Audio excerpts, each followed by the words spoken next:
I am from beyond. Listen, and all you desire will be yours. Welcome to Spider-Dan and the Secret Balls.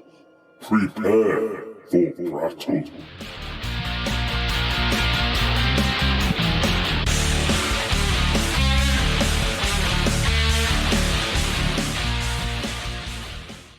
Welcome to Prattle World. I am your host, the ever-amazing, ever-spectacular Spider-Dan, and in this podcast I spotlight entertainment's best-kept secrets that a mainstream audience may find boring. Welcome back, guys. This is a new iteration of the podcast. And in the next couple of weeks, I'm going to try and do a new iteration each time. I want to do, changes the spice. What is it? Diversity is the spice of life. What's the word? Variety. Variety, that's the word I was looking for. Thank you. And I am joined once again by one of my favourite semi-regular guests. It's Dan Keatis. Welcome back. Happy to be back, sir.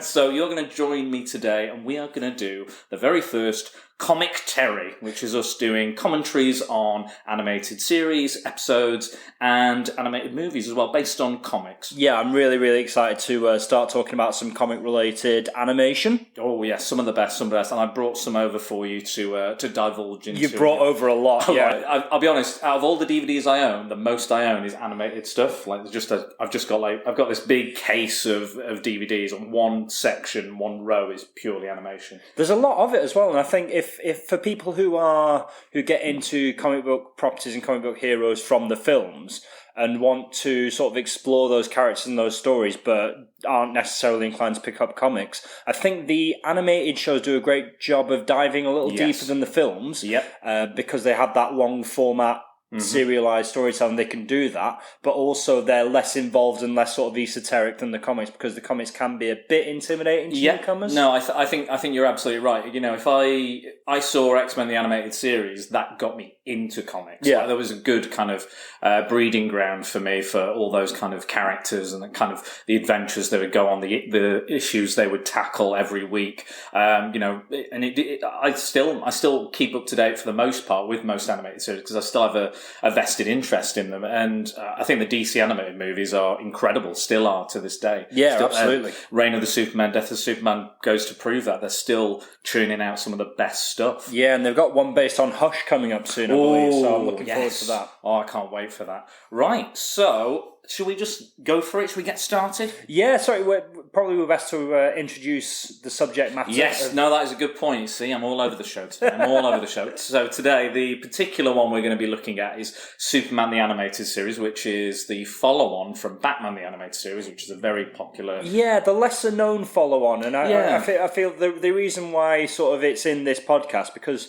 we're obviously all about entertainment's best-kept secrets. Oh, and yes. I think that this is a massively sort of underappreciated moment in pop culture. You know, when a lot of I've been listening to a lot of Batman podcasts, and a lot of people cite Batman the Animated Series as what got them into got them to fall in love with Batman. And I think this does a lot of the same things for Superman as Batman the Animated Series did for Batman. But for some reason, people talk about the Batman Animated Series a lot. They talk about the Justice League Animated Series a lot. And I feel like this one kind of slips through the cracks a little bit. Totally agree. It's a shame because it really is stellar in so many ways. It's so good. And for me, the DC animated universe, the DCAU, is for me the definitive version of these characters. For me personally, great comics out there, don't get me wrong, some great movies out there. But when I think of the classic versions of these characters, be it Killer Croc or, the Parasite or, all the other characters you can name, these are the ones I go to. I'll go, is it like this? Is it like that Mad Hatter? Is that Mad Hatter like the one in the comic? Not really. It's like that. So this is my kind of cornerstone, my kind of Rosetta Stone for all the DC universe, really. Yeah, absolutely. It gives you everything you need to sort of, everything you need to know about these characters, this world, this universe. In a classic yet modern format. Which is entertaining. For both adults, there's a really good episode which I'd like to do later on another time, The Late Mr. Kent. Which is probably the best episode in the whole of this series. Funny you should mention that. I was just watching that episode the other day. It's a really cool sort of noir. It proves that you can do Superman in a noir murder mystery. Yeah, totally. It's great. So I think it's time to get started, would you like to introduce it? Would you like yes, to absolutely. set it up for us? So what we're doing is we're watching the pilot episode, which is a 3-parter, The Last Son of Krypton. So what we'll do is we'll count in each of these 3 parts as we go along. So we're on obviously part 1 right now. By all means, watch along with us. If you're watching it on DVD or iTunes, we're watching it on iTunes. So at the moment, your count should be at 0000. You should be looking at a blank screen, and we're going to get started in. Are you ready? We're going to get started in 3, 2, 1, and we're rolling. Okay, so we're now on the. You should now see the Warner Brothers logo and Bugs Bunny WB having a bit of a bite out of a carrot. So I've got a little trivia fact about the intro. Yeah, I think I have the same trivia fact. Yeah, go on. So we'll share. So from what I heard, they were going to have a very similar intro to the classic Batman animated series intro. Yeah, I'd heard that too. Yeah. However, I think the budget was significantly cut on Superman, so they had to kind of put together this, which is clips from basically the first few episodes. Yeah, then for all intents and purposes, the same thing, sort of like sizzle reel. But I think the only thing that I think there were a couple of little bits that made it in, like this bit you can see right here of Superman, the blue outline. Yeah, Superman flying through Metropolis, that was in for it, and the last monk with the shirt. Oh, of course, yeah, and the kind of the stock image of him, it's kind of a silhouette. Much like in the end credits. Yeah. But this is everything you need to know about it is him rescuing people, him fighting robots, him fighting aliens. Lex Luthor, here he is, smashing his table. And there we go, classic the emblem, boom, and we're in. And that's one of the few times we actually get to see a shirt rip in this show. I was really disappointed. You know what? You are absolutely right. I can't picture one throughout the entire series. So this is written by Alan Burnett and Paul Dini. So this is the main people involved with this. You'd argue is probably Bruce Timm, Paul Dini, Alan Burnett. Who else written? Dwayne McDuffie. Yeah. Kurt Gieder, Dan Reber. You're in good company, basically. Good people who have gone on to do lots of other stuff. Potentially not as good as the DCAU stuff, I'd argue, but still absolutely amazing talent. Yeah, and just so much love for the source material. And here we're on Krypton, and it's the surface of Krypton. It's a very different Krypton to what we've seen in, I suppose, for most people. You've got the source material, so it borrows quite heavily from the post-crisis sort of John Byrne, Man of Steel era comics, but it's kind of a bit from the Richard Donner Superman. Yeah, it kind of cherry picks the best of everything. Yeah, so you've got this glacial kind of aesthetic, but as we'll see later, they kind of do their own thing with Krypton. And I really Man of Steel. For my money, Man of Steel the film offers the best sort of version of Krypton. Yeah, but I think it borrows from this in a lot of ways, which are really interesting. But I really like the fact that every sort of screen iteration of the Superman origin you've got it starts with Jor-El telling the Council Krypton's going to explode, and what I love about this is Jor-El's doing the science, he's doing the research, and now he's just been attacked by a giant jelly tentacle monster. Well, it's a kid's cartoon. At the end of the day, we've got to have something like this. It's kind of like a brain, green with a tongue. Yeah. Very Cronenbergian. Definitely. And then he's got like almost but not quite a lightsaber, which he uses to cut himself free. Kind of almost like a flare or something. So he's jumping in. But this shows that like Jor-El's not just a passive scientist. He's a man of action. He just has to do the right thing. Like he goes against everything that Krypton kind of stands for. Yeah. In almost all the movies. Yeah, and it's that kind of get up and go, that proactive spirit, which makes him sort of such a good influence on who will be Superman. Alien just got stabbed by an icicle there. Pretty violent. And that's pretty brutal. He just yanks the tentacle off. There's a tentacle stuck in Jor-El's chest. He's just like yanking the remnants off. There's that big tooth as well. Cool little fact about Jor-El. He is voiced by Happy Gilmore's Shooter McGavin. Oh, really? Yeah, so if you've seen Happy Gilmore, the villain in Happy Gilmore, who eats pieces of shit like you for breakfast, then this is the guy, and he obviously the opposite to the character who's playing in that. Another fun fact, he also plays the Superman Beyond in the Justice League episode where Batman Beyond sort of joins the Beyond the future Justice League kind of thing. Justice League of the Future, yes, as we would have known it in the UK. Yeah, exactly. So now this is one I'd like to talk to you about. Yes. So from this is my first introduction to Brainiac, really. Yeah. And as we can see, Brainiac is a Krypton kind of artificial intelligence. Yes. Run Krypton, manages Krypton, all that sort of stuff. But in the comics, he wasn't from Krypton, was he? No, not at all. No, it's very. They do take a big liberty from the comics, because in the comics he's from the planet Kolu. Yeah. But I really like the fact that they sort of intrinsically tied Brainiac to Krypton, because, like, obviously the whole thing with Krypton, and again it's built on in Man of Steel, the fact that they've got all this technology, but they become over reliant on it. Like all their other resources, they become over reliant on it. So they let Brainiac do all their thinking for them, and we'll see in the sort of council chambers later. I mean, his name is Brainiac, so you would want somebody like that to do your thinking, I think. I also like that they keep Lara. So we got Lara. I guess she's Jor-El. I guess Lara Lorvan. Lorvan. Sorry. It's all right. See, that's one I think I've got holes in my comic book knowledge. I should be ashamed of myself. Not at all. But I really love the fact that she's got the little S curl that Cal will one day inherit. Yeah, she does.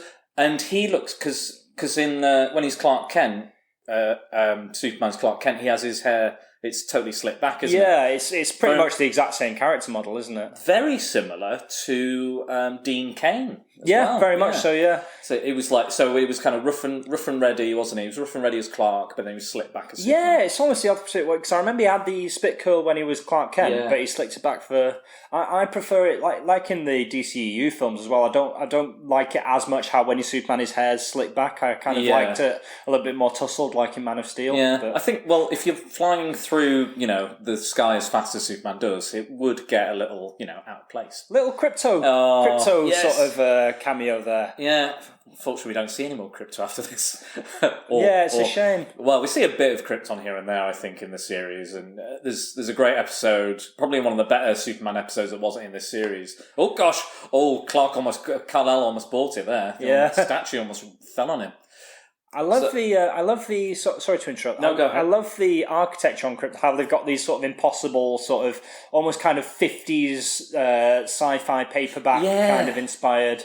It's almost architecture. Like Forbidden Planet or something like that. Yeah, very much so. I like that. I do like that. Also, I like the fact that he said to his father-in-law... his father-in-law said to Jor-El, "You have an ego the size of Argos," which I think would play very differently in the UK to the rest of the world. That's in fact the sister planet, isn't it, to Krypton? Yes, that's right. Because I remember Argo City is where Supergirl's from. That's right. She turns up later. I think he's investigating the remnants of Krypton. He finds that Argo went through a similar crises. But in the Supergirl movie, I love these outfits as well. Giant. These really absurd kind of, and again, it's that sort of like the pomp and the grandeur of the Kryptonian sort of dress. And also, speaking of Kryptonian outfits, did you notice that, like, Jor-El and Lara's outfits, they have kind of like almost a Roman sort of feel? Yeah, like Centurion. And it just gives us that sort of, like, that idea of a civilization that's about to collapse under the weight of its own excess, And I was rewatching these episodes last night, and that's something that really came to me. No, I think you're exactly right there. Also, the sort of undersuit, he's got this red robe, but the undersuit it's that exact suit with sort of like the silver panels on the arms and legs that is the Superman Beyond suit. No, you're right. I love that. That's what's so great about the team and the everything. The continuity, like, you don't get this in animated series a lot. Like, continuity bleeding through to other shows. It's very rare that even happens, but because it's the same creators, and they have absolutely, every episode of Justice League as a callback to Superman the Animated Series. Not everything calls back to Batman in those kind of Justice League shows.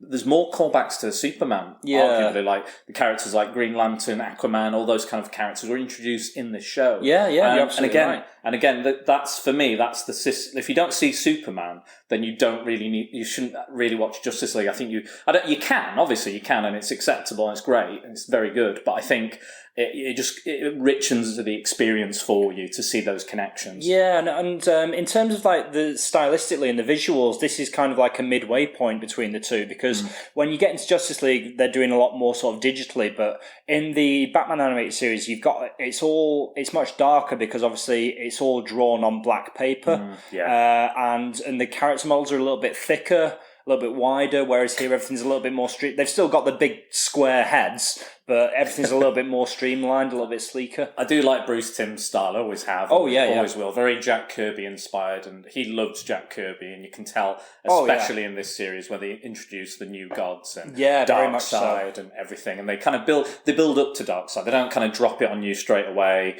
They don't make a thing of it. It's a slow build, much like the original New Gods comics. So there's not Darkseid wasn't just like it's Darkseid. It was a slow build to his introduction. Yeah, Darkseid kind of comes out of nowhere in those comics. I've been rereading them recently, but we digress. I love the sort of like the purple reddish sky and the it's kind of like generic science fiction, the kind of aesthetic, but I'm kind of okay with it because you're only going to visit Krypton for one episode, so I can see why they didn't do massive amounts of sort of research and development. But in terms of for what it is, I think it is perfectly serviceable. Yeah. I'd love to talk about, is it Corey Burton who plays Brainiac? Yes, it is. Yeah, Corey Burton. Can we talk about his voice? Yes, please do. Yeah. And like as actors, we've done lots of parts, we've played lots of different things, and I don't think I ever played a robot myself or a machine or a cybernetic thing, which I would love to, but I never really got the chance. But it's really hard to sell emotion when you're an motionless robot. Yeah. And Corey Burton sells all these kind of emotions, these feelings, while still sounding very detached and very cold at the same time, which is a hell of a thing to do. He's got a very sort of imperious quality to his voice, doesn't he? Which I really like. Superior, that kind of the superior, and he is the superior intellect, isn't he? So. Yeah, I think he said that he based it on Hal from 2001, his sort of vocal performance, and you can definitely see some connective tissue there. Now you've said it. I never thought about it before, but now you said it, I'm like, yes, of course. But it is also kind of like he sounds polite and pleasant, like software we're used to dealing with sound like Siri. It sounds polite and pleasant. If Siri tried to destroy us all. Yeah, but it doesn't care. It doesn't care about you one way or the other. So like in some iterations, what we're seeing now is Brainiac's downloading himself to a satellite, so he can survive the destruction of Krypton, because he hid the findings, or no, he's disagreed with Jor-El, didn't he? That's right. Yeah. Gone, well, Brainiac knows all, so he's disproved him in front of the. Well, he's undermined his theories. Undermined him in front of the council. Yeah, but so they've gone. Yeah. Also, one thing I noticed rewatching this, he's sort of like downloading and storing all of the Kryptonian data. That's right. Which kind of makes him almost the eradicator of this version of the DC universe. Yeah. Again, something that just sort of came to me. No, you're right. I love the fact that as he's downloading the information, all the little lit panels in the walls start to go black. Yeah. It's just a cool little touch. It's like, and that's because that's Krypton dying, really, effectively, isn't it? It's going black.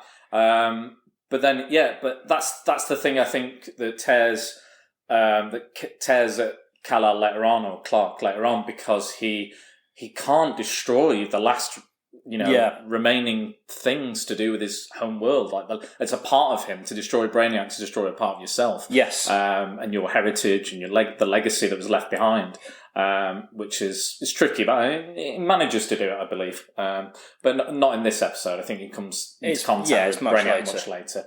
We're seeing a kick-ass Jor-El again. Yeah, I like kick-ass Jor-El. I mean, like one thing that, like, as much as I liked the Marlon Brando version, he was kind of just sort of wandering around at a leisurely pace, reading his lines off of bits of scenery as we go along. But being paid obscene amount of money for it as well. Yeah, especially like in 1978, by those standards. Crazy. But it's nice to see Jor-El sort of as the man of action, and also like just being fighting a little bit smarter than the people he's fighting against. We're starting to see where he gets it from. Yeah, absolutely. I know in the John Byrne, when they in the 80s, where they had to reboot Superman and kind of depower him and kind of make him more modern. Yeah. The Krypton was very cold and very kind of placid, and it's more scientific, wasn't it? Yeah. There wasn't much heart or humour there. Well, I think that's part of where the sort of no natural births bit comes from. The sort of the birthing matrix. For Man of Steel as well, because that's the way they do it in Man of Steel. They're like, we clone and we create and we craft, and you fit in your place in society. We've designed you for that. You're imprinted with this is what you do. You are an artist. You are a soldier. You are And so when in Man of Steel, when they break out of that, and Jor-El's like, no, we're gonna have a natural birth. He's going to be what he wants to be.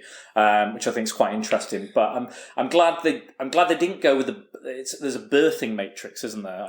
That's right. Yeah, so he's not actually born in the John Byrne. No, and I think you lose something when you. I think it's a clever idea, but I do think you lose something. You lose that moment, which I think is done brilliantly here. That moment of sort of sacrifice. Yeah. Because rewatching this, I welled up a little bit. I forgot how emotional it is. It's heartbreaking. It's absolutely heartbreaking, and again, it's that classic story of Moses, isn't it? But, transferred into a science fiction thing. But yeah. It's a tiny little thing, but I remember as a kid, sort of in these shows, you see the characters bleed, and when you're like 10, 12 years old, how old would I have been? 96, 14. Yeah. When you're a kid, you're not used to seeing blood in these things, and it's. And like Batman was known for showing actual gunfight, proper guns, bullets, and everything. And like Spider-Man couldn't do that, X-Men couldn't do that. I don't know why Batman got a pass on these things.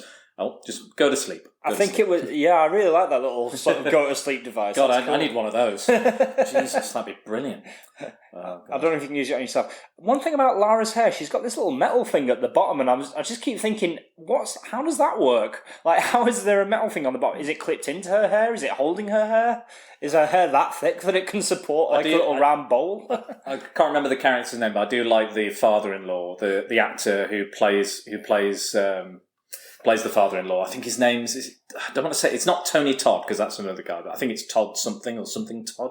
But he has a really booming, expressive voice. He's done a lot of these animated series and stuff. I think he was Baron Mordo in Spider-Man. Oh, really? He was Chairface Chippendale in The Tick. Oh, nice. I've got a big love for kind of voice actors. I went to Florida for this convention, and all the people I wanted to see were just the voice actors. Yeah. I met Phil Lamar and I met David Hayter. It was amazing, really, really, and they're really lovely and really cool, and everything was priced a bit more evenly.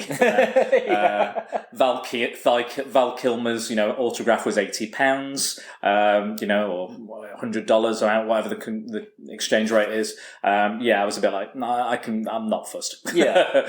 But these guys were so cool. And I said to Phil Lamar, you are the greatest Green Lantern of all. Forget Hal Jordan. It's all about Jon Stewart. And isn't he also in Futurama? He is. He's Hermes. Yeah, I thought so. And he's a lot of other characters. He's Robbie Robertson in the Spectacular Spider-Man. He's Gambit and Wolverine and the X-Men. He's got a good career, and he's got a talent. Static Shock as well. If you ever saw that, he played Static. Which again is sort of tangentially connected to the DC animated universe. There's another one as well, isn't there? Like a robot one that's linked to Batman Beyond as well. I can't remember what it was called because there's an episode with a robot who can like a robot assassin, and they made a show about that. Apparently, I can't remember. I thought Static Shock tied into Batman Beyond, but I could be wrong. It does, partly. Okay, so this is the heartbreaking. I like the little box that she puts in with him. That's kind of like the Codex, I guess. But it's just the holograph. The hologram kind of orientation. You're not from around here. The superhero onboarding package. Everything you need to know. That's lovely, that moment there where Jor-El says there's still time, you can get in the ship, there's room, there's you can do it, and she goes, no, I'm staying here with you. Again, it's the same sort of it's covers similar ground in Man of Steel, how they talk about sort of, look, even if we could, we wouldn't have wanted to because we created this fate because of the mistakes we made as a society, so we sort of deserve we got what we deserved. Yeah. Which I don't know if I could do that, I'm not going to lie. Yeah. Given that our planet's probably going to explode in the next few years, the way we keep one way or another. I mean, we've just had the hottest sort of day in February ever in recorded history, so climate change is real, folks, no matter what Donald Trump says. Oh dear. I like the fact that they're in this little tube as well while the rocket takes off. I don't know why, but I just is it shielding? Like. Yes, I think it is. Yeah, because that would be bloody hot. Yeah, the radiation coming from it. Yeah, radiation fire coming out of that. What do you think of the design to the rocket in this? I like it. Again, it's very sort of 50s, like almost sort of retro sci-fi, but the whole thing, like going back to that little kiss there while the planet explodes, it is heartbreaking. It's awful. I know. Again, I just love this little pan around all the sort of like the various sort of locales, and just there they go. They're all up in not flames, but it's all falling into itself. There goes a big statue, big monolith. There goes the computer data system. Oh bloody hell! Everything. He died quite violently. Like that was also that was always surprised me about the DCAU as well. Is how it's all green. Sign of the Kryptonite. Yeah, and that's something that's not really been done elsewhere, and I really appreciate that. No, I think that's good. I think you've got to show that it's kind of irradiated. It's got a planet now. It's covered in green radiation. Yeah, brilliant. I love that. And it's throwing its chunks into space. I think this one follows him now. I think it follows him. Kryptonite follows him. And that's right, because it opens up a wormhole, doesn't it? And that's right. Yeah, and all this kryptonite's going to start this little hail of kryptonite that's coming spreads through the earth and stuff. Going back to the retro thing, it's just hit me like why we have this sort of retro sci-fi aesthetic, because retro aesthetics are built into they're baked into the crust of kryptonite coming. Yeah, they're baked into the crust of the sort of DC animated, like going back to Batman, the sort of Art Deco, sort of timeless, but also kind of very much 40s, 50s kind of aesthetic. Yeah. So it's easy to see where it comes from. To be continued. So. Yeah, and that's the end of the episode. Yeah. It's succinct. But also, you've kind of got to admire the balls of this episode. To not have Superman. Yeah, your first episode is just Krypton. Yeah. And that's really cool. I do remember that they put this together as an animated movie. They kind of tied all the episodes together and released it in the UK. I don't know if they released it in the US. They did the same with the Batman crossover, The World's Finest. Does this do iTunes roll into the next episode? I believe they do, don't they? It doesn't. No, it just dies. Okay, so we're gonna have a little pause. So we're gonna get the next episode queued up very shortly. We'll queue it up. But in the meantime, so just. Overall, because I saw that last night, but it's been a while since you've seen it. It's been a while since I've seen it. Yeah, I love it. I think it's a great introduction to Krypton, his past, Superman's past, and everything. I think it's one of my favourite iterations of Krypton and the story of Krypton's explosion. Awesome. I love the characters. I think it's nice to have the council in there. It's nice to have another relative, because it does seem like in most iterations that it's just those two. It's just but I like to see, Jor-El doing stuff as well. Excellent. I think let's get cracking on with the next one. Absolutely. So once again, we're looking at a black screen. We've pulled up the next episode on the iTunes. So now we are at 0000, and we're going to start the counter going in 3, 2, 1, go. Okay, here we are again. So Bugs is back. Bugs is back. He's just taken a bite. So we'll just keep yammering on through the theme credits. Yeah. So can we talk about the theme? Again, another one by Shirley Walker, who obviously she extrapolated a lot of the Batman the Animated Series music from the Tim Burton film, but in this they're going with something completely different. And at first I was like, well, why don't you use the Richard Donner version? That's clearly like the definitive version. But the more times pass, the more I really appreciate this version. I think it's a great theme. It harkens to that sense of the John Williams version. Yeah. But it's still it's similar. Yeah, it's Superman. But it's something new. It's something different. It has that soaring quality to it. It has that proud kind of, I'm standing up for what I believe in. This is who I am. You deal with it. I'm going to do the right thing no matter what, because that is what I do. Yeah. There we go. And it's good. It's come and gone. That's how good it was. So we get a little recap of the last episode, don't we? Yeah. And just a little bit of returning to Krypton, this sort of like retro design, the absurd council members' costumes with the pointy shoulders. It always drives me nuts in films where there's always some detractor that's like, this will never happen. Krypton will never explode. Or, that can't be an alien. What are you talking about? Yeah. But why did you lie? That's such an interesting line for a machine. Yeah. Like, why did you lie? Because it's a very human thing to do. Yeah. So that's why I find Brainiac one of the more interesting and unique villains. I'm still surprised that they still haven't done a live action version of Brainiac for a movie. I know they did one for Krypton. Yeah, show. That's been the only time we've seen a live action. But I'm as astonished as you are. Yeah. I just don't get it. I mean, I get Zod.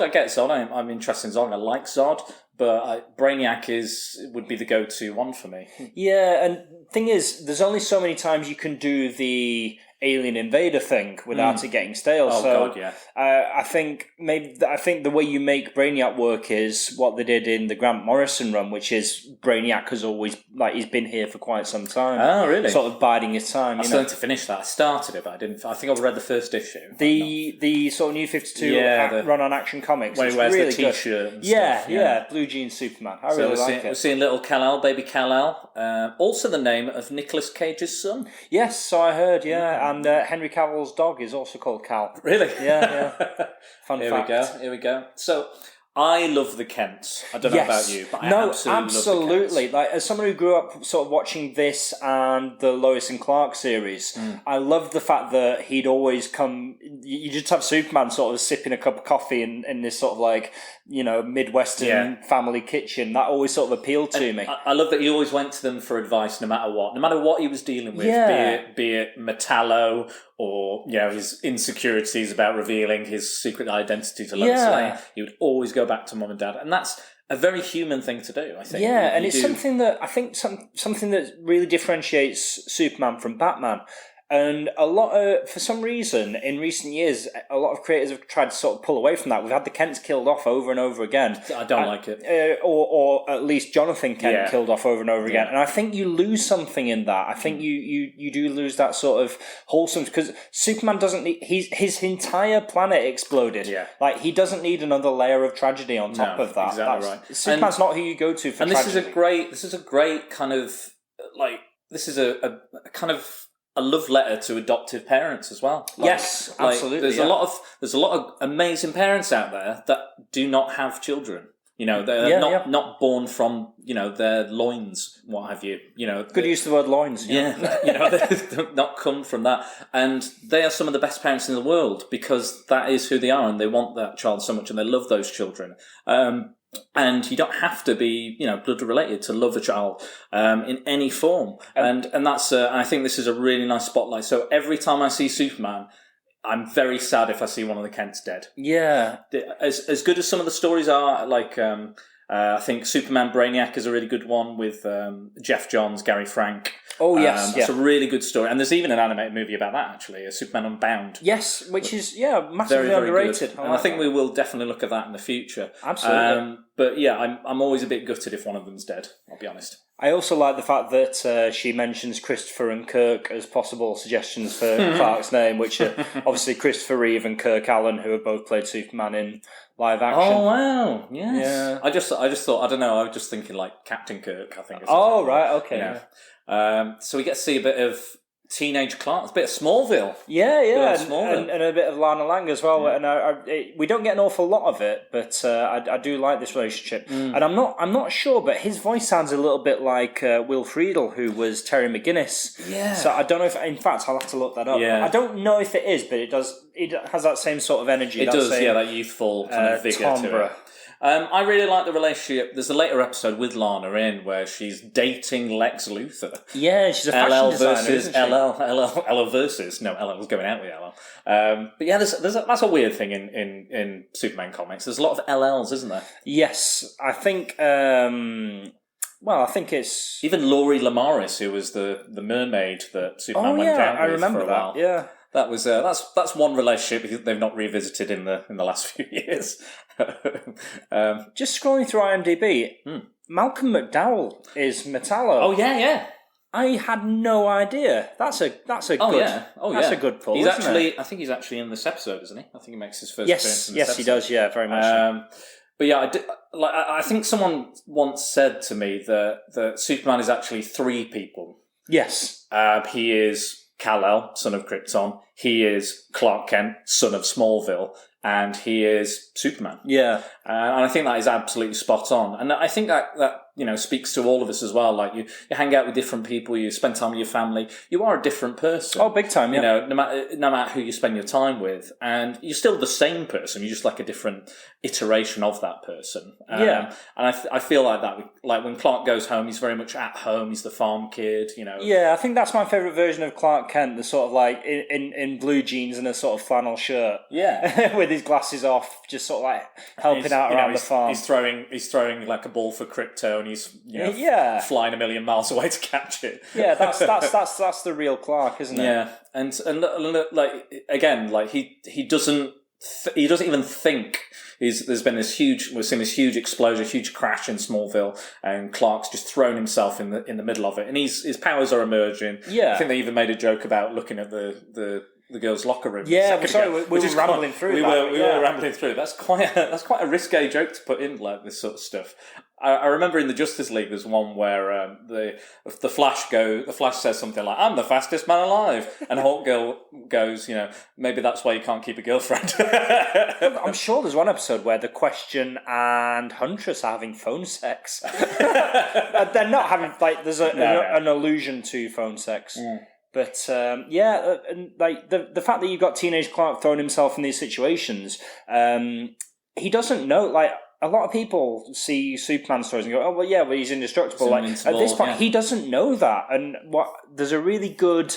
I think it was Darwin Cook and Tim Sale, Superman Kryptonite, which it's like an early years Superman, and he doesn't know he's invincible. Like he doesn't know what his limits are, and every time he throws himself into a deadly situation, he thinks this could be his last. Will this kill me? Could this hurt me? Yeah. And I think in a little bit in that book, he's kind of looking for it a little bit. There's almost a kind of morbid curiosity about him saying, can I die? Yeah. Will I grow old? Will I, he doesn't know these things. And I think that's interesting. I know a lot of the time they can play him off as, a lot of people say, oh, he's the resident strong man, he's not as intelligent as Batman. But in a lot of stories, he is very highly intelligent. Yeah. He's, I know in Grant Morrison's All-Star Superman, he's like doing surgery on a son and things like that. Yeah. Bizarre kind of things like that. But I like it when he doesn't have as keen a sense. Like there is I think there is a small bit of naivete to Superman, which comes along with who he is and his kind of the hope he represents, which is not necessarily a bad thing, but again, like that's why Batman's there, because he goes, you shouldn't be so naive. Yeah. But then he's like, well, you shouldn't be so bloody grim all the time. It's kind of they're a good balance between each other. I love in the little box that he's just picked up how the little squiggles sort of align themselves into the S shield. The only thing I think is a missed opportunity is we don't see that logo anywhere else on Krypton, so we don't have this idea of what it means like we do get in sort of in Superman Birthright, the Mark Waid book, or in Man of Steel, Man of Steel. And I just think that because I love the idea of the symbol means something even before he's Superman, because he when he comes to Metropolis, he is in that suit pretty much straight away. Yeah, no, you're right. Let him be, Martha. Let him be. Yeah, he's only being brainwashed. He's fine. Yeah, let him hallucinate with the alien box. I am a normal human being, so he knows all these things are happening to him. He is different. Yeah, but he's holding on to that humanity. He doesn't want to be. He doesn't want to be any more different than he already is. And like that's what when people say, "Oh, Superman isn't relatable," like. Fair enough, we don't know what it's like to realise you're from another planet, but we do know what it's like to be growing up and to sort of like come into all these like be an outsider. Yeah, and but also to realise like you're stronger, you're physically growing. That's a really tragic moment. He reaches out for his mother's hand, which is just a hologram. Yeah, and for adopted kids, this idea of he's smashing the barn up, he's scaring his parents. Yeah, and he's doing what a teenager does. Exactly, but this idea of sort of realising you're adopted and your worldview just sort of expands like that. Now, I love this sort of moment where he sort of loses control emotionally and without sort of realising it, he's starting to fly. Yeah. And I also love that he doesn't... You know what? I think this...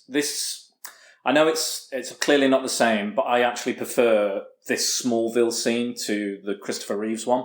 Yeah. Because there's a bit more to it, there's a bit more importance to it, there's a bit more story element to it. It's not just like, he's young and has powers. There's a really nice moment like this in Superman Returns, which I think which I would be happy to discuss on this podcast, because I think it's a very underrated film. You know what? I would like to see it again. I remember not enjoying it whatsoever. Oh, really? Okay, yeah. I just deadbeat dad Superman didn't grab me back then. There's more to it. I get that, and I get the complaints about it, but there is a lot more to it than that. Yeah. But I love that sort of revelation that he's flying, and he does a little loop-de-loop. Yeah. That's cool. Did you ever play the video game Superman Shadow of Apocalypse? No, I didn't. It was amazing, and it was based on the animated series. But I heard there was another video game not so well received called Superman 64. Oh yeah, I never played that. Yeah, because I never owned an N64. I never saw the appeal of the N64. But I'm glad I never played it because I've seen videos and it looks horrendous. But no, Shadow of Apocalypse is nothing like that. It's excellent. It's really good.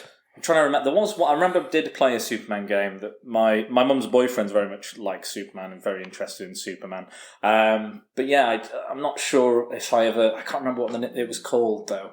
I think it's Superman something. Man of Steel, maybe? I don't know. Was it on the Xbox? It may have been. Yeah, I think that was the one. It was Man of Steel. Yeah. That one I quite enjoyed because it was had all the villains like Bizarro. You go into the Phantom Zone, Bizarro, all the elements of Superman. Like, here we are, the big city itself, Metropolis. And I love the fact that sort of Angela Chen, who's a TV reporter, and you've got Lois Lane, and they're kind of catty with each other. And Lois Lane's the serious journalist, and she doesn't take television seriously. Yeah, they didn't go with Cat Grant, which they didn't. No, which was interesting. I don't know why or.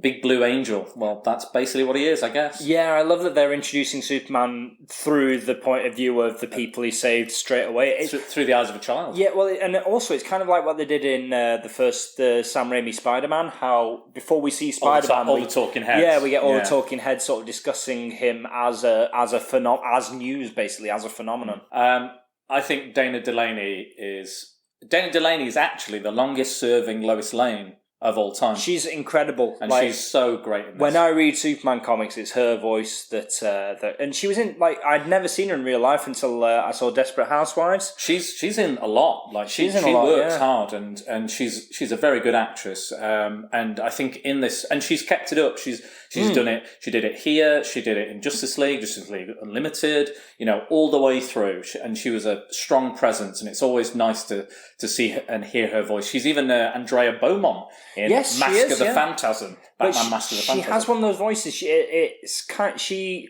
especially in this episode, she talks very fast, like it's the 40s, like a newspaper person. Yeah. It's like she does have a very sort of like boom, boom, boom sort of rhythm to her voice, but also a bit like Margot Lane from The Shadow. Yeah, but there's also kind of a warmth there as well, and I think this is one of the first things where.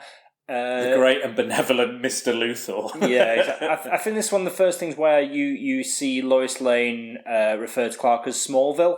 Yes. And I quite like that sort of gentle teasing of big country. No, that happens in Christopher Reeve's one, doesn't he? She calls him Smallville. No, she doesn't. I'm sure she does. Does she? I swear she calls him Smallville. Okay. I could be wrong. What do you think of the non-bumbling Clark Kent?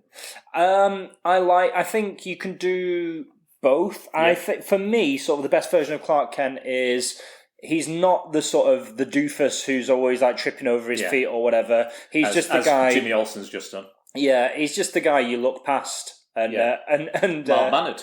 Yeah, and there's that brilliant line where, Miss Lane uses me all the time, and he's like, yes, so I see, because she used him as a distraction while she... The spelling of laboratories was wrong on that building. It said laboratories, L-A-E. There was, it might be the fact that, and I swear to God, there's an episode of Batman the Animated Series where there's a boat pulling away and it says Auckland on it, but for a second it says Fuckland. I swear it's on there. You talk about Angela Chen and Lois being catty. Yes. She just said, well, they don't usually send two reporters to cover the same story. I know. And Clark has actually got there quicker. Yeah. How? Lois wonders, but of course we know. I think that's kind of an homage as well to Superman the movie where... in Smallville, he sort of gets to where his friends are going in the car, and he's like, "How do you get fast?" I ran. Yeah, and they're like, "You're crazy. You're weird." Yeah. The Lexoskele. Look at this body armor. This exoskeleton, and it's kind of like everything from sort of RoboCop 2 to Iron Man 2. This idea of the big robot suits. You know what? as much as I like the DCAU, they pull a lot of influence from Marvel Comics. They do, like there is, you can see it. So for this looks like, for me, the Mandroid armor from Marvel Comics, which is basically a specific special ops team of S.H.I.E.L.D., and they have these big kind of armored suits they use against the Avengers or Iron Man. They're featured in the Iron Man Armor Wars, and they're also in the Kree-Skrull War, Avengers Kree-Skrull War. Okay. But the iteration of this is the way it looks here is the way it looks in the Armor Wars. But it does have that. But I guess all kind of armor suits are going to look a certain way. And here we have one of my favourite actors of all time, Clancy Brown. Yeah, I mean, talk about definitive. This is the definitive Lex Luthor, and as much as I love what Jesse Eisenberg did with him in live action, I thought it was really interesting and original. We've still not seen this version of Lex on the big screen. It's so disappointing. My two favourite versions of Lex for my money is this version and the Michael Rosenbaum Smallville version. See, I never got into Smallville. I think I was just a bit too old for it when it came out. I saw it here and there and I enjoyed it. I didn't watch it religiously, but he took the character seriously. There was no...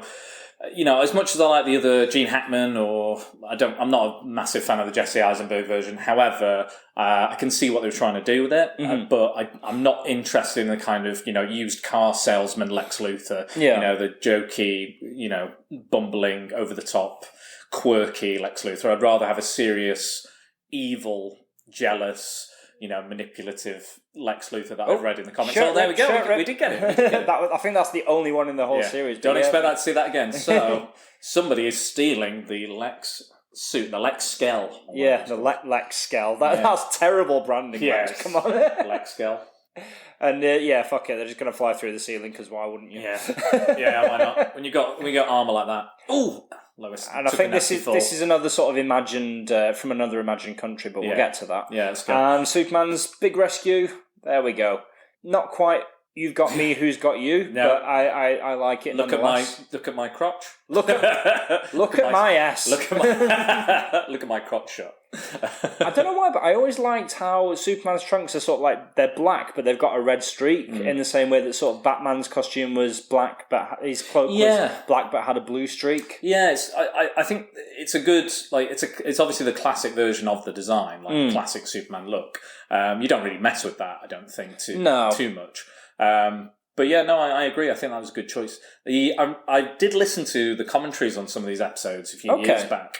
And like Bruce Timm and Paul Dini, they were talking about the way Superman looks, and they actually would write, surprisingly, they would write a lot of his episodes at night, because he actually looked better at night. Yeah. The way the suit looks and everything, just the way the lighting, which is strange, obviously, with, they had Batman the Animated Series almost entirely set at night, apart from the odd episode here and there. But, just pushing. I won't be saving you. See you later. Shit. I hope they've got parachutes. So Superman's just killed two guys. They've got parachutes, don't they? There you go. I thought they were going to do that cop-out where they land in water and it's like, they'll be fine, even though you'd definitely die if you fell that far and landed in water. Is this Malcolm McDowell? This is Malcolm McDowell now, He's dust. Now, this is... I didn't know if you knew this, but they deliberately omitted the yellow S from the cape, just because they didn't want to have to animate it whenever the cape sort of moved or rippled. God, that would would throw the proportions off. This is before the computer animation as well, so it's still being hand drawn. And when you look at crap! Oh, good heavens! And now this, I think this plane rescue, I think Superman Returns pulled a lot from this. Oh yeah, I think so too. That's it. But we're not going to see it yet because it's the end of the episode. Sorry guys, the cliffhanger is da-na-na, da-na-na. So that episode covered a lot of ground. We've gone straight from sort of like first days in Smallville to full on Superman, jumped a few years in front. But I think it's weird. It does cover a lot, but it didn't feel rushed or not too much. It was, it set everything up. So the last part is just the adventure, I guess. It's the most kind of bombastic part, isn't it? Yeah, I mean, I'm ever so slightly disappointed that they didn't do anything to establish sort of what the suit is, where it came from, why he wears it, why he's not. Because in the John Byrne sort of Man of Steel, like post-crisis relaunch in the 80s, at first he's rescuing people and he's just wearing like a brown leather jacket and jeans, and they're looking at it, and then because he's not wearing a mask, is he? He's not. No. But then, doesn't he vibrate at a certain rate so he can't see him? I think that's something they did later. Oh, okay, I could be wrong. Not in that. Okay, that's cool. But I remember in the John Byrne thing that his the Kents create the suit, don't they? Yes, they create it and I like that. I like that element. A lot of people are the Krypton, the Kryptonian armor or the Kryptonian suit, but I quite like that kind of that they have a part to play. Yeah, in him becoming Superman. They give him the glasses and everything like that. Yeah, tell him to do this and do that with his hair.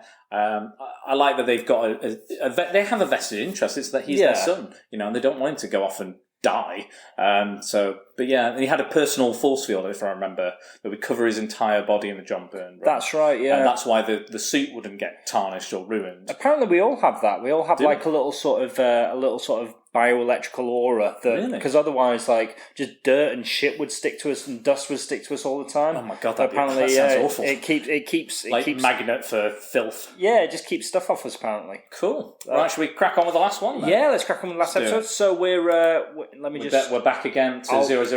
I'll bring it up and I'll just press pause. Okay, so we're back on a black screen. We're at 0000 and we're going to press play in 3, 2, 1, and we're rolling. So part 3 of 3. Yes, so this is it. Bugs has just taken his bite, and we're back into the credits. And back to the. So let's talk about what kind of images they use in the intro as well.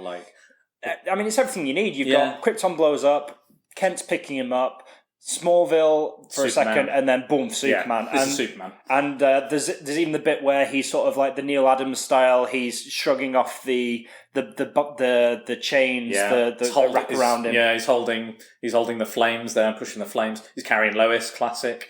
Lois is saving him. Got a little bit of Jimmy, a little bit of. I love one thing that you don't get as much of in Superman media these days is Clark Kent crusading reporter. Yeah, and that's one thing that I think BVS did really well. This idea of he's trying to sort of campaign for social justice, and even though social justice warrior has become sort of a negative phrase. Which I have my own opinions about, but and. Just Clancy Brown's Lex Luthor, that's just amazing. And I love that. We'll see it later, but just this idea of him sort of hovering outside the window, judging Lex Luthor. So we're getting another recap of the last episode. Yeah, and again, it just reminds you how much ground the last episode. All these series are amazing at telling a lot of story in little 20-minute increments. Yeah, it's so impressive. And I've gone hours just watching them without realizing.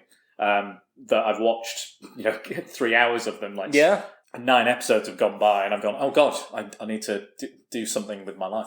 On the other side of it, I've been rewatching a lot of I've been going through my Blu-ray box set of Batman the Animated Series, and just I will watch one episode of that, and I will be completely sort of satisfied. I'll be completely satiated. It's because they just do a lot with a very short space of time. So we're back now with the falling plane that Superman has inadvertently caused. Yeah, and I love that as well. People assume that, if you got Superman's powers, then... Perfect. Yeah, you don't need to worry about anything, but you've still got to worry about the physics of how the fuck do you bring down... This is one of my favourite moments here. He's trying to pull the plane. And poof. Physics. Off comes the tail fin. Nice one, Clark. Well done, dickhead. This is a great shot here. Zoom, towards the camera. And he gets under it, doesn't he? Yeah. And again, this is... I think... Yeah, Superman Returns does exactly this, so he tries and push against the nose cone and try and slow it. Yeah, I think he might pull on the wing. I think the other wing comes off. Yes, that's right, I think that's how he does it. But yeah, when I saw Superman Returns, I was like, this is... But it is kind of a classic thing. He's either saving... I think that's usually his first adventures. Usually he's saving a space shuttle, or he's saving a plane or something like that. It's like something nobody could do, no human being could do. Again, going back to the John Byrne thing, I think that was what his sort of debut was there. Okay. And it would have been nice, as much as I love Man of Steel, which is a lot, it would have been nice if we'd got something like that before we get to the Battle of Krypton, but... I think the whole point of it is... I love that he's not... sorry to interrupt. No, not at all. But I love that he's not trying to stop it. He's trying to move it and divert it away. Because he's not going to be able to stop it where he is. But he's at least kind of trying to get it somewhere safe. And I prefer that than them physically stopping it. Yeah, oh, here we go. And it's an effort for him as well. It's like that's one thing I think this show got his power level just right. Yes. So he's the most powerful character in this universe, but at the same time he still has limitations. He's not sort of Silver Age omnipotent Superman who can blow out a star. Even high caliber bullets hurt him. It's like a Luke Cage thing. It's not like he's like, I'm shrugging all this off. We'll see it in a bit. Well, they knock him down. And one thing that the Superman Returns game did really well actually is like, bullets don't hurt you because you don't have an energy bar, but they knock you back, and Metropolis has an energy bar, so they stop you from being able to sort of protect Metropolis. That's quite an interesting concept for a game where the city has a health bar. I think that's the way you've got to do it, definitely. Like, things can incapacitate you, but Oh, the video, here we go, video recording. That's incredibly good amateur video. Yeah, that's the best found footage film I've ever seen. Looks like a flying guy. Do you like sort of when Superman's sort of gracefully taking off, or do you prefer it when he's sort of like pa-chung, when he's like a bullet? I don't know. I think depending on the situation, I think if he does, I do like a bit of weight to him, a bit of like the feel that like he's almost having to make the effort to get up there. Like Stan Lee always said that he didn't really like the way Superman flew. So when he created Thor, he was like, Thor can't fly. Yeah, but he whirls his hammer around. Yeah, throws the hammer, holds onto it, and that is the flying. Meow Meow does the flying. Yeah. So we've just seen Lois Lane giving Superman his name, and she actually does refer back to Nietzsche. Which is, and it's great that you've got a show aimed at kids that discusses Nietzsche, the Ubermensch. Well, that was the whole initial idea of Jerry Siegel and Joe Shuster. Yeah, was that it was this evil Ubermensch, wasn't it? That's right. A bald, evil Superman, and then they repurposed that idea into this. Yeah. And as we were just saying, we get this first moment of going back to sort of touch base with the parents to sort of, discuss the quandaries that come with, well, my identity's out there now. Yeah, what do I do? How do I do? Yeah. And this is what I love. This is why I love the Kents, is because they're always there. They're like we say. Obviously, biological parents are his biological parents. They always will be. Mm-hmm. But these are his real parents in so many ways, because they're his touchstone. They're his humanity. So like I like in Kingdom Come, where he loses them, he loses Lois, he loses everybody at the planet, and that's his link to humanity. Those are the people he knows best. And then he's like, well, I'm just going to isolate myself because I've got no stake in this anymore. I've got no stake in this planet, which is obviously not true. And he does come back, but I can understand why. Oh yeah, I love this. Yeah, and I also love the fact that his mum says sort of like.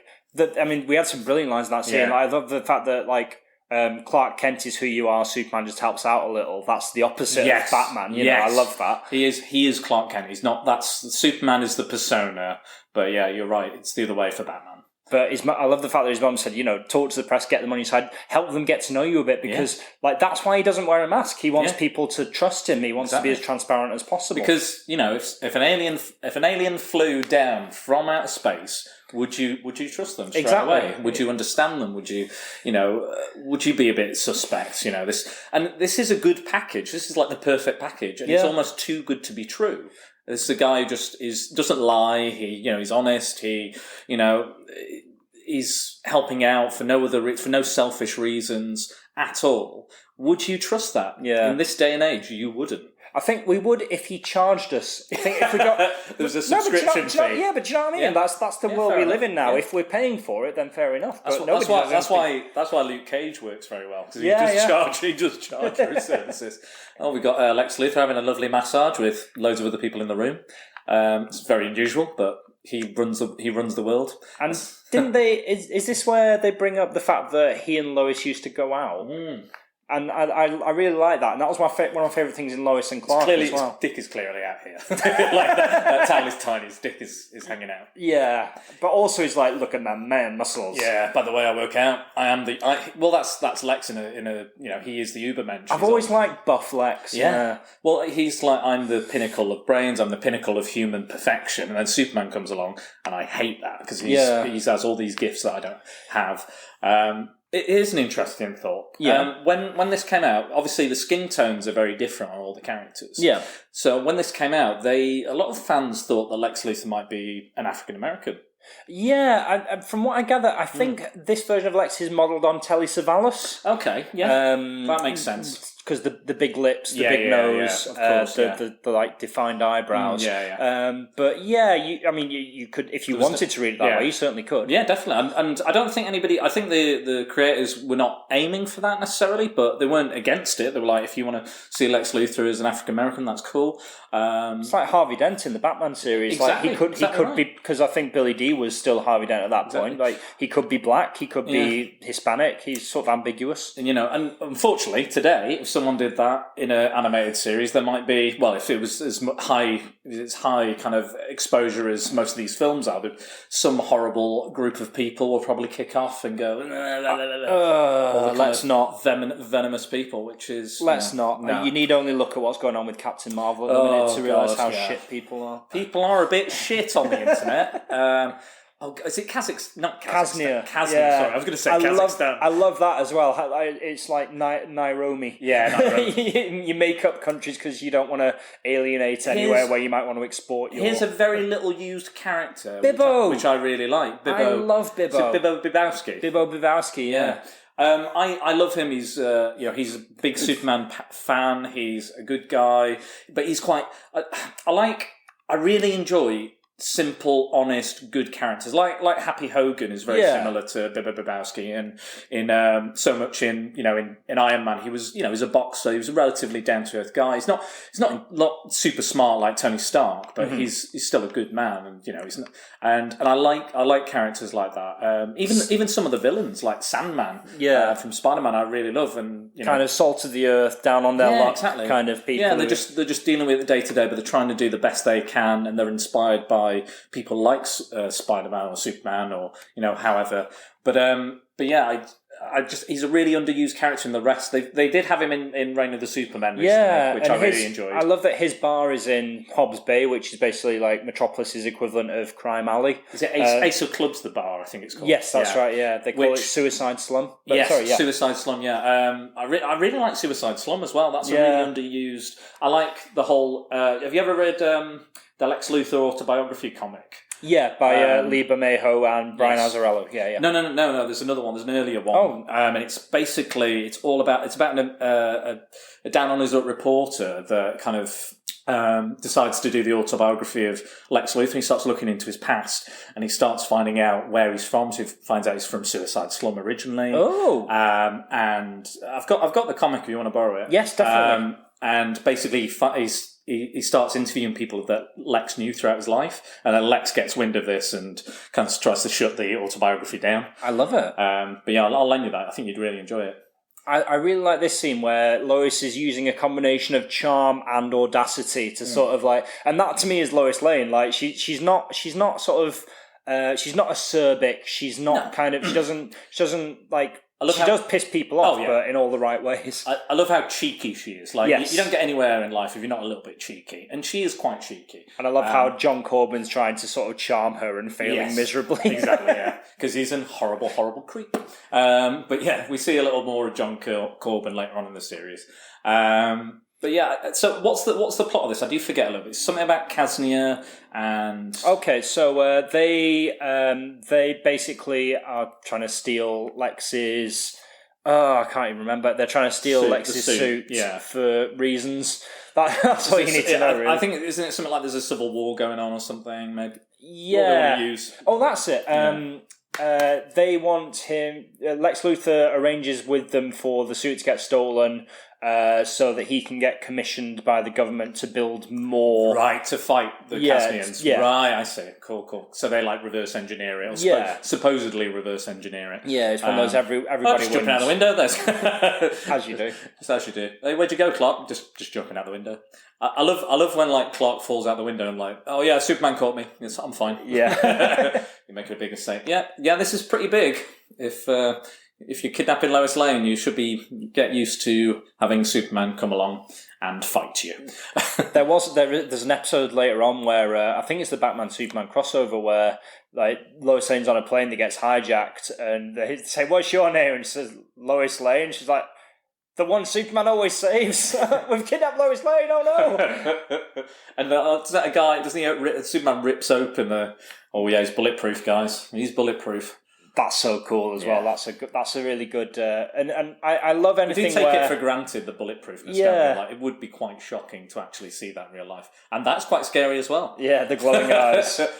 Demonic. If you don't eyes. know, yeah, that's the one thing that I don't like about this design. But I wish they'd shown him having blue eyes because his eyes look kind of beady. Yeah, which I could do with that. I like that. Like he throws. That's one of my. Yeah, I love that he grabs the bullets and throws them back. That's one of my favourite things ever. Oh, and all that stuff has knocked him off his feet. Yeah, bowled him over. That's some heavy gear right there. It's physics. No matter how tough you are, things can still knock you over. Exactly. I really like that. Oh, we got Corbin getting into the suit. Shades of Metallo. Yeah, I think there's some sort of I think he gets electrocuted while he's in the suit. Yeah, I think he has some sort of. It creates like an illness or some damage to his brain that kills him later on. He has to. So some high caliber bullets there, just knocking him back. Yeah. This is a cool fight, by the way. It is a cool fight. This is a really, really good fight, and it shows that you can do stakes with a Superman fight. He's not omnipotent. No, exactly. But he still hurls himself in the path of bullets because it's the right thing to do. Exactly. And again, it was going to hurt him. Those bullets are going to knock him back. Going to cause damage. Call the police. Standard. I'm going to go and stop that thing.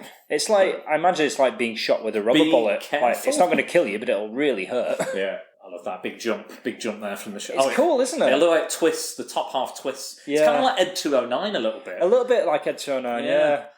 It just reminded me of the bit in Iron Man 2 where it twists all around and kills the pilot. That's a bit like RoboCop 2 with all the replacement RoboCops. Yeah. That's one of my favourite scenes in all of the RoboCop films. Introducing RoboCop 2.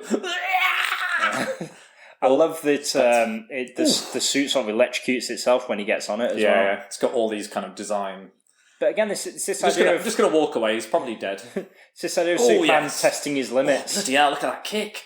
That's so cool. That is amazing. I forgot how good this fight is. I knew it was good, but I forgot how good it was. You don't get many sort of Superman doing fisticuffs things as well, so I really like it. I think in a lot of the movies, for the longest time, like Superman 2 was like the only one where he'd literally punch anybody. Yeah.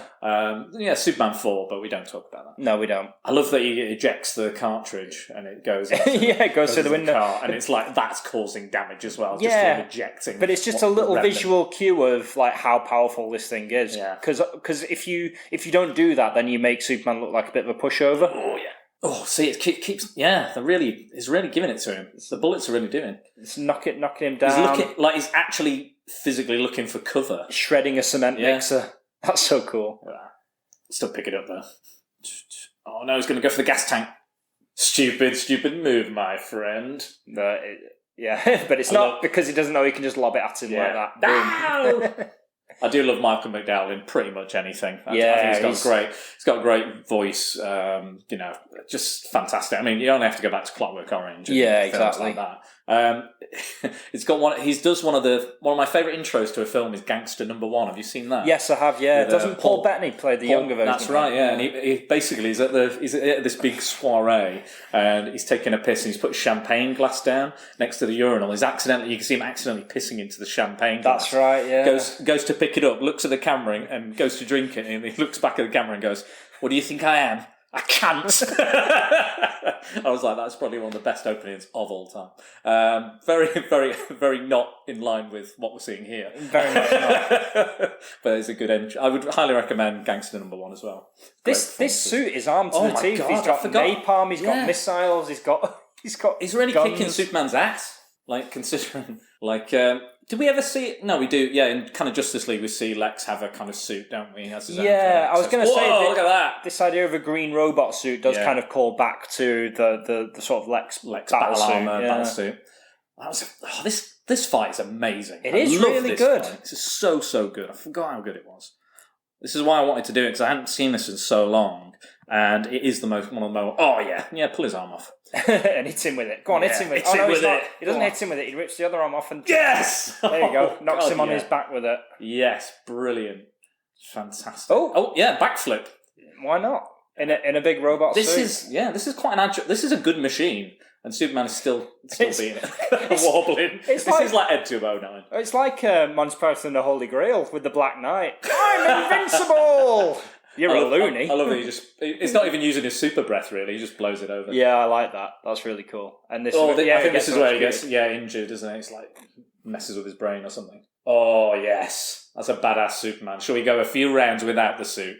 That's so cool. Yeah. Oh, that's what I like. I like seeing Superman as a badass, and he's not just this hokey. Don't take drugs, kids. He still gets pissed off sometimes. Yeah. Like he went through that was a fight. That was a genuine fight. There you go. So the Regent has arranged with Lex Luthor. There you go. We had an understanding. Yeah. So he's just lost $1 billion. He's lost a lot of money, and they did take possession. He's right.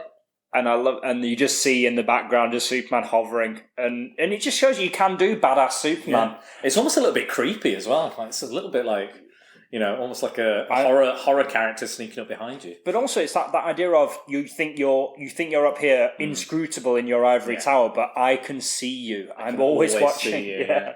The silent treatment. And he just he just hovers there, staring reproachfully. That's so cool. I love this though. He goes, I don't know what you heard, but you can't prove it. I'm untouchable. This is my city. I have a giant L in this city. I own this place. He's got this brilliant monologue coming up now, like about how he owns Metropolis and my technology built it. My will keeps it going, and nearly 2/3 of its people work for me, whether they know it or not. Oh, that's so Lex Luthor right there. That is. This is it. This is the classic. As classic as Lex Luthor gets. I know in later iterations they went back to the more kind of mad scientist version. But I do like the corrupt businessman. I honestly think that maybe John Byrne's Man of Steel run did kind of maybe base it on Donald Trump a little bit. Possibly. Yeah, I can see that. I can definitely see that. The balding billionaire who has, because he did have that comb over as well. The ginger comb over. Always had and he loses his hair during that Man of Steel series. I'll be watching you. I love that as well. He throws the model at him and he just crumbles it to dust. Yeah. I'm not finished with you. And now we go. Superman doing a triumphant flyby through the streets. They love Superman already. Like, if you did a Superman movie, like, just fleshing the skeleton of these 3 episodes out, that's pretty much everything you need right there, isn't it? I remember reading or hearing...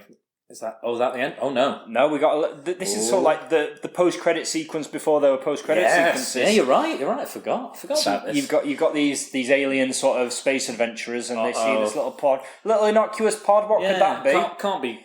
This is probably harmless, isn't it? Oh, we know that logo. Welcome. Yeah. I don't think that logo was necessarily linked to Brainiac before, was it? Well, it's the 3 little sort of ports on his head. Yeah. I think he's always had those, but I think this is the first time it's been his sort of like symbol. Okay, yeah. Like, I guess you have to have a kind of Superman symbol. Possibly, I could be wrong. So is this that he's been floating all these years and or is this the latest bit of information he's gathered? Yeah, I think he's been floating all these years, and this alien thing, it's just like kind of like with Doomsday, these aliens just happen upon him, and he sort of usurps their technology, and he's coming to Earth. So yeah, that was it. That was 3 episodes of Superman the Animated Series, the 3-part pilot. Now, we can still chat a bit. We've still got a bit of time left, and I'd like to keep talking if we can. That's why I decided that the hour is good, because it gives us a bit more kind of breathing room. Yeah, absolutely.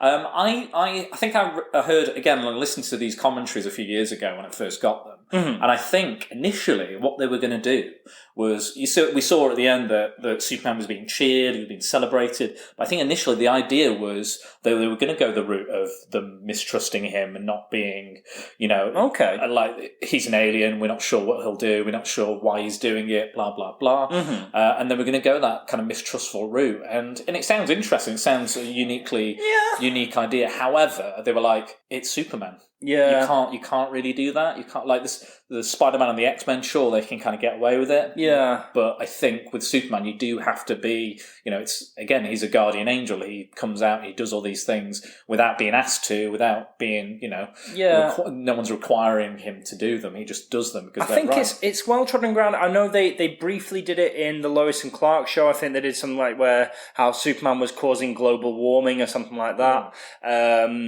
By all means, do stories where the tide turns against Superman. But I think given the sort of like the age demographic or that they were going for, I think maybe it's not. I think it's not. It's certainly not something you do straight away. No. I think they do build to it towards the end of this series with. Is it Legacy? I think the episodes are called Legacy, where he is repurposed into a soldier of Darkseid. Yes, that's right. So, yeah. And I think that episode does play a lot into Justice League and Justice League Unlimited later on. Yeah, that's right. Yeah, there's a Cadmus storyline, isn't there, where human beings are worried that the Justice League have too much power, so they're planning to do things with it, and the questions arguing that maybe they shouldn't have this much power. There should be, a bit like Civil War. There should be some form of checks and balances. Exactly. But I think this is a great play. If you've never seen any of the kind of Justice League Unlimited, even Batman Beyond. To a lesser extent, if you've never seen any of those, I think actually Superman is a better place to start if you're going to look at all that. But Batman is still amazing on its own merits, still very good. Even the new adventures of Batman, which they brought back after this was popular. That's right, yeah. And I think they changed the aesthetic to fit more in with the Superman animated series. I'm sure they said that in one of the commentary tracks or something. Yeah, I think that was a good idea because I know they had less money, so they had to redesign a lot of the characters. I know the Joker gets a new design, which is not my favourite. Yeah, I don't like quite a lot of the redesigns they did of those characters. The only ones I like are Scarecrow and. I think Scarecrow's the only one I really like. I remember Bane looked more like an S&M freak. Yeah, I didn't like Bane. The Mad Hatter looked very, very creepy. Riddler looked silly, but Riddler was just a full bodysuit. Green bodysuit. Yeah. I've heard that, like, for me, the Riddler. I prefer the Riddler that's less like the Joker. He's more of a sophisticated. Yeah. He's more intelligent. He has a condition where he has to give out these riddles, but he can. If you're not careful, he can go down that Joker route. Yeah, but I prefer the traps and the riddles and the all those kind of crossword and the puzzles, and even figuring them out myself makes me kind of feel like I'm playing the part of Batman a little bit, which is quite nice.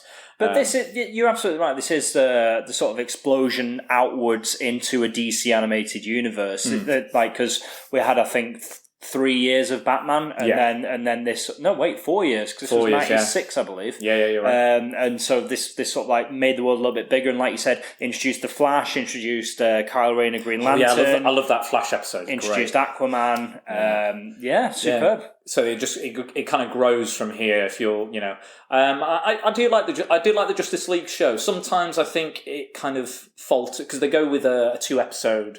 That's right, layouts. They have always either had a 2-parter or a 3-parter. Yeah. There is one-off episode, which is a Christmas episode, I remember. That's right, yeah. But then when it went, for me, Justice League Unlimited was the pinnacle of everything. That's when they sort of found their rhythm, wasn't it? Yeah. Yeah, and Batman Beyond, I love as well. It's excellent, yeah. Truly is, and it's a really good kind of teenage show. It is the best parts of Spider-Man, the best parts of Batman, mixed in with a kind of futuristic Akira-like setting. Yeah, I was going to say a little bit of Akira, because I think it's even called Neo Gotham as well. There you go. But they're all amazing shows with a lot of amazing talent behind it, and the DC animated features that came after it, and some of them were in between the shows, like Mask of the Phantasm, Sub-Zero, not the Mortal Kombat character, the Batman Sub-Zero, Mystery of the Batwoman as well. That's one that keeps getting overlooked. Yeah, I wasn't a massive fan of that one. I really wasn't, unfortunately. I thought it was all right. I thought it was better than the Harley Quinn one that they did a couple of years ago. I thought that sucked donkey balls. Frankly, fair enough. Wasn't impressed. Was that the one with Swamp Thing and the Floronic Man? Yeah, Swamp Thing just rocks up for 5 minutes, and goes, bye. Yeah, pretty much. There's a lot of humour to it, though. I appreciate it, but I wasn't sure about the whole Nightwing sleeping with Harley Quinn. That was a bit odd. And also, like, Harley Quinn just sort of, like, revenge farting in the Batmobile. Yeah. And then smells like discipline. and then singing some Blondie. Oh yeah.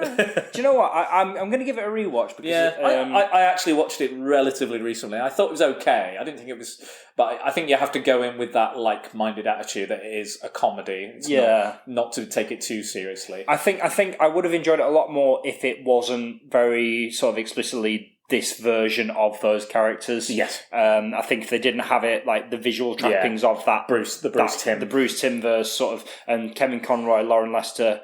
If you hadn't done that, then I would have been able to take it much less seriously. But because you're making it part of that canon, even tangentially, it just rubbed me up the wrong way a little bit. For me, I'm going to say something that might upset a few people. I don't think I like the modern iteration of Harley Quinn. I think she's overexposed. I think she's entirely overexposed now. People, even non-comic book fans know her, but they know her in a certain form. It's almost, I don't know. I find it irritating. She's become very much sort of an anti-hero, hasn't she? She's even, I think she's in DC superhero girls sort of pantheon. She is. Yeah. I'm glad. I like her heroic slant. I don't mind that at all. I like that she's away from the Joker, because obviously that's a completely abusive relationship.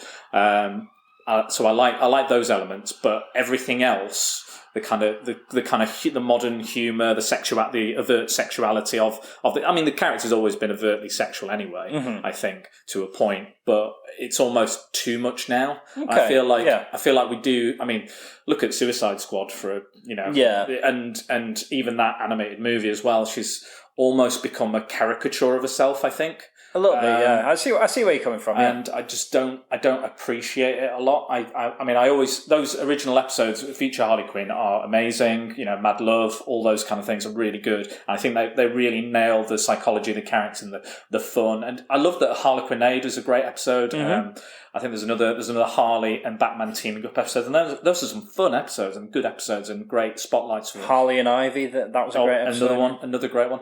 But again, that's like I said, these are the classic iterations of those characters. Yeah. And sometimes, for better or for worse, that's what's in my head. That's what's stuck in my head. They did a little bit of a promo for this animated Harley Quinn series, which I think is coming on the DC Universe app. Yeah, and it's an adult thing, isn't it? Adult only. Yeah, and it seemed like they were very much trying to make her into sort of DC's female Deadpool, almost. Yeah.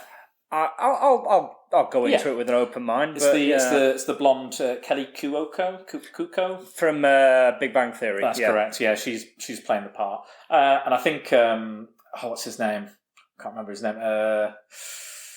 Batman the Brave and the Bold. Batman.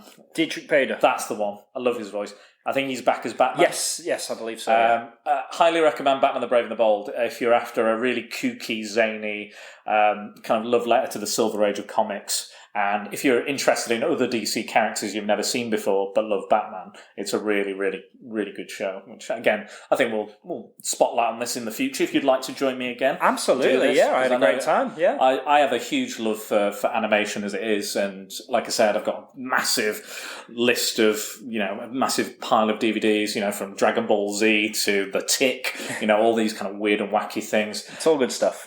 But yeah, I highly recommend looking at this, and it's one of the best iterations of Superman there is, bar none. Yeah.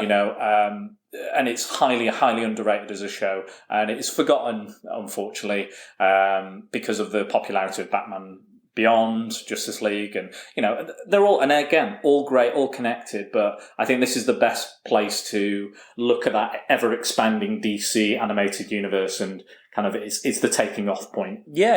If you ever wanted to sort of like get to know Superman as a character rather than as an icon, yes, but you don't want to wade through 80 years worth of comics, this is how you go about it. This is where you start, definitely. Exactly. And again, this is there's many writers on this, but they have they're a writing team, so they're all having input. So obviously different episodes are written by different people, but there is a set way that they write Superman. There's a set way they portray Superman. Cohesive. Yeah, exactly. And it's a hell of a team. Again, we've talked about the talent involved. But yeah, it's absolutely fantastic, and I'd probably like to talk about some other episodes again, another time. Maybe the next 3 on after this, perhaps, or we'll see what we feel like. Absolutely, I know you've got a good catalogue of these DC. We'll maybe cherry pick some, or we'll have a little curated selection of episodes we'll cover. Exactly. But yeah, definitely. Brilliant. I think we can leave it there for a day. Yes, thank you so much for inviting me back. It's been an absolute pleasure. I've very much enjoyed my time on Prattle World. Always. You are always a pleasure to have. Just to where you can find us again. So if you have any opinions on Superman the Animated Series, or if you'd like to tell us what we should watch or anything we've not talked about. Oh, yeah. If you've got any little IMDb tidbits that you could tell us that we didn't already mention, that's all good. So you can find me at Secret Balls on Facebook. So if you type that in the search bar at the top, you'll find us at Secret Balls, all one word. Or I'm on Twitter at Dan_Balls.